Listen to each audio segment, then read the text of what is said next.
안녕하십니까, 알림이 황희두입니다. 원래 애도 기간 동안은 하루 1영상만 올리려고 했는데 너무 어처구니가 없어서 간략하게 소식을 전해드리겠습니다. 먼저 시작하기에 앞서 김원웅 전 광복회장님이 암투병 중 돌아가셨네요. 조선일보 같은데 엄청 시달리며 고생 많이 하신 걸로 아는데요. 삼가 고인의 명복을 빕니다. 본격적인 주제인데요. 지금 서류 하나 없다고 자식들 빈속까지 못 차리는 부모님들이 계십니다. 자식을 떠나보낸 데다 심지어 장례까지 제대로 치르지 못해서 정말 지옥 같았던 주말을 보냈단 거고요. 검안서가 있어야 장례가 가능하다며 병원, 경찰, 공무원 전부 다 그냥 계속 기다리라고만 했다. 이런 입장이 전해진 겁니다. 이렇게 지옥 같은 나날을 보내고 있는 와중에 마치 흥정하듯이 지원, 보상 얘기만 나오는 게 힘들었단 입장이 나왔는데요. 정작 유가족들은 지원 보상 얘기에 힘들어하는데 정부에선 마치 툭 던지듯이 하니까 오히려 일각에선 또 지원 보상이냐? 도대체 왜 지원을 하는지 모르겠다. 이러면서 엉뚱하게 피해자와 유가족을 비난하는 현상이 벌어지고 있습니다. 다시 말씀드리지만 윤석열 대통령과 박근혜 씨의 공감 능력 결여는 말할 것도 없고요. 이런 사람들한테 국민들의 안전과 생명을 맡겨야 된다는 것 자체가 하루하루가 공포스러울 따름입니다.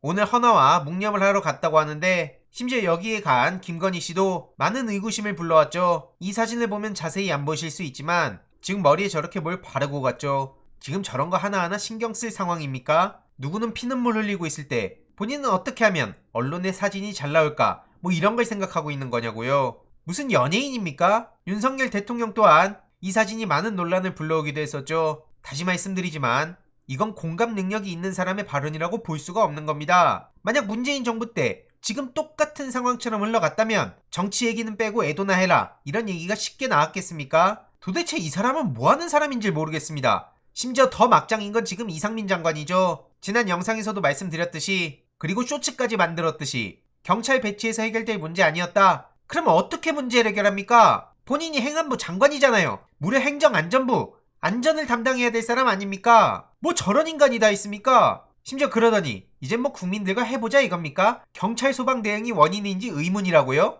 오늘 또다시 이런 얘기를 했죠. 주말 내내 비판을 받아놓고 아직도 정신 못 차리고 이쯤 되면 그냥 국민들하고 해보자 이걸로밖에 안 보입니다. 경찰과 소방을 미리 배치함으로써 해결할 수 있는 문제는 아니었던 걸로 파악됐다. 이런 발언을 해서 엄청난 논란을 불러와놓고 그냥 아예 생각 자체가 없는 거죠. 그러면서 배치엔 문제가 없었다는 식으로 강조하고 있습니다. 오히려 섣부른 예측이나 추측, 선동성 정치적 주장을 해선 안 된다 라고 국민들을 가르치고 있죠. 저걸 보면서 제정신이라고 생각하는 사람들이 과연 얼마나 되겠습니까? 이에 대해서 역시나 많은 비판의 목소리가 나오고 있는데요. 월북하다 죽은 건 국가 책임이고 심지어 전직 국방부 장관은 구속시키고 전직 대통령까지 지금 벼랑 끝에 몰아가려는 인간들이 서울 한복판에서 시민이 무려 154명이나 죽은 건 국가 책임이 아니라고 저렇게 뻔뻔한 낯짝을 들이밉니까? 누구를 믿으라는 겁니까? 이에 대통령실에서도 이상민 장관의 발언 논란을 두고 경찰 권한으로 선제 대응이 어렵단 취지다. 지금 경찰에 부여된 권한이나 제도론 이런 사고를 예방하고 선제적 대응이 어렵다. 이런 취지 발언으로 이해하고 있다고 감싸고 있는데요.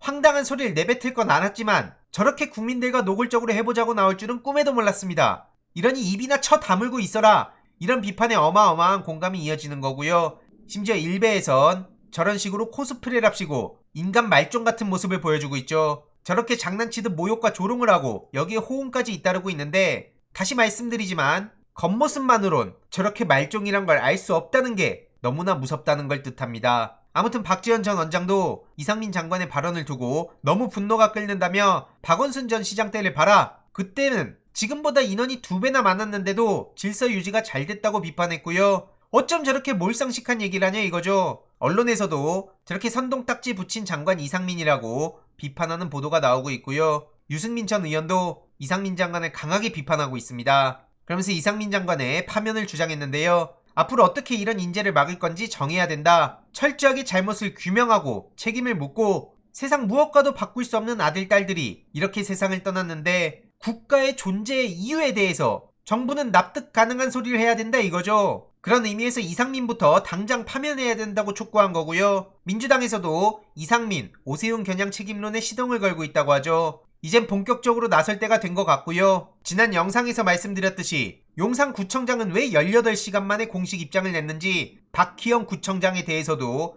조목조목 비판해야 된다고 봅니다. 다음 영상을 통해 추가적인 소식 계속 전해드리도록 하겠습니다. 이번 내용도 유익했다면 구독, 좋아요, 알림 설정, 멤버십 가입 정말 큰 힘이 된다는 점 말씀드리고 싶습니다. 이번 내용도 주위에 널리 공유 부탁드립니다.